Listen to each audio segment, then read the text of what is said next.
दुआ तो है मेरे मुर्शद वाला जहाँ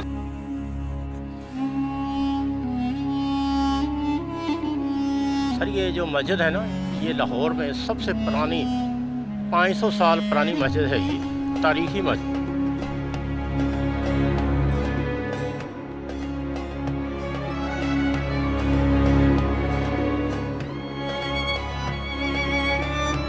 इस वली की ये वो पहली दरसगाह थी जहाँ से उन्होंने अपने इल्म का आगाज किया था।